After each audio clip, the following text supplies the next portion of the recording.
పండుగకు వరంగల్ జిల్లా ముస్తాబవుతోంది. మెట్రో నగరాలకే పరిమితమయ్యే ఈ ఈవెంట్ తొలిసారిగా చారిత్రక ఓరుగల్లు వేదిక కానుంది. ఈ నెలలో జరగనున్న ఇంటర్నేషనల్ కైట్ ఫెస్టివల్లో వివిధ దేశాల నుంచి కైట్ ప్లేయర్స్ పాల్గొననున్నారు. ఈ కార్యక్రమాన్ని గ్రాండ్ గా నిర్వహించేందుకు అధికారులు ఏర్పాట్లు చేస్తున్నారు.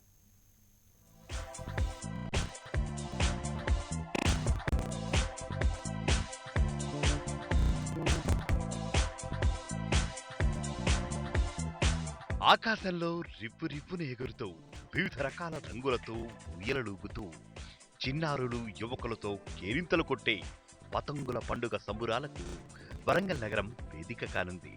ఆకర్షణీయమైన ఆకృతులతో నింగిలోకి ఎగిరే గాలిపటాలు ప్రజలను కనువిందు చేయనున్నాయి.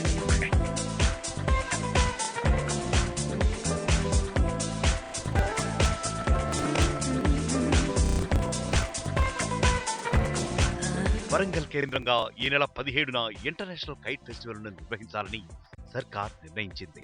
ప్రపంచ పర్యాటకుల దృష్టిని జిల్లా వైపునకు మరలించేందుకు ప్రభుత్వ జిల్లా అధికార యంత్రాంగం అత్యంత ప్రతిష్టాత్మకంగా ఈ కైట్ ఫెస్టివల్ నిర్వహించనుంది. ఈవెంట్ ఏర్పాట్లపై జిల్లా అధికార యంత్రాంగం ప్రత్యేక దృష్టి సారించింది. ఇంతకుముందు కాలంలో చాలా వరకు కైట్స్ ఎగిరేసేవారు. మా ఊర్లో మా గ్రామంలో చాలా వరకు కైట్స్ ఎగిరేసేవాళ్ళు. అంటే మేము ఎగిరేయలేదు కానీ మా అన్నయ్య వాళ్ళకి ఇట్లా ఎగిరేస్తుంటే మాకు చూసి చాలా ఆనందం అయ్యేది. దీనివల్ల కలెక్టివ్నెస్ అనేది, స్పోర్టివ్నెస్ అనేది ఎక్కువ పెరుగుతుంది. మన ఇతరుల చాలామంది ఒక దగ్గర గుమిగూడి ఈ పండుగ ఫెస్టివల్ని చాలా ఎంజాయ్ చేస్తారు. ఈ ఇంటర్నేషనల్ కైట్స్ ఫెస్టివల్ వలన సంస్కృతి మళ్ళీ తిరిగి వస్తుందని అనుకుంటున్నాను. హన్మకొండ సుబేదారిలోని ఆర్ట్స్ అండ్ సైన్స్ కళాశాల మైదానంలో జరగనున్న ఈ వేడుకలకు వీక్షిస్తున్నారు. ఈ సంబురాల్లో 32 దేశాలకు చెందిన కైట్ ప్లేయర్స్ పాల్గొననున్నారు. వీరితో పాటు రాష్ట్రంలోని పలు జిల్లాలకు చెందిన వారు కూడా హాజరు కానున్నారు. దీంతో భద్రతా ఏర్పాట్లను అధికారులు పర్యవేక్షించనున్నారు.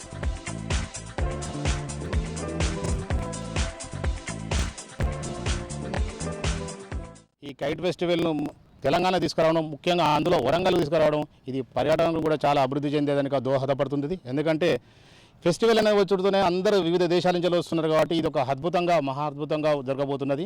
దీన్ని ప్రతి ఒక్కరు విజయవంతం చేయాలి అనే అవసరం ఎంత ఉన్నది. ముఖ్యంగా యువత అయినా ఎవరైనా దీన్ని ఆదర్శంగా తీసుకోవాలి. మన సంస్కృతి, ఆటలు, ఈ మన సాంప్రదాయాలన్నీ మనం వెనుకబడేసి ఉన్నాము. ఈ యొక్క ఫెస్టివల్తోని మన పునర్వైభవం వచ్చే అవకాశాలు ఎక్కువ ఉంటాయి. కాబట్టి ఇది మంచి అవకాశాన్ని మనం అందరం సద్వినియోగం చేసుకోవాలి. హైదరాబాద్లో ఈ నెల 14, 15వ తేదీల్లో, యాదాద్రి, భువనగిరి జిల్లాల్లో 16న, వరంగల్లో 17న ఉత్సవాలను నిర్వహించేందుకు సిద్ధమైనట్లు జిల్లా కలెక్టర్ ఆమ్రాపాలి తెలిపారు. ప్రపంచ పర్యాటకులను ఆకర్షించేలా నిర్వహిస్తున్నట్లు చెప్పారు. గాలిపటాల ఆటను నిర్వహిస్తున్న చోట క్రాఫ్ట్ బజార్, ఫుడ్ కోర్టులతో పాటు సాంస్కృతిక కార్యక్రమాలు కూడా నిర్వహిస్తున్నట్లు తెలిపారు.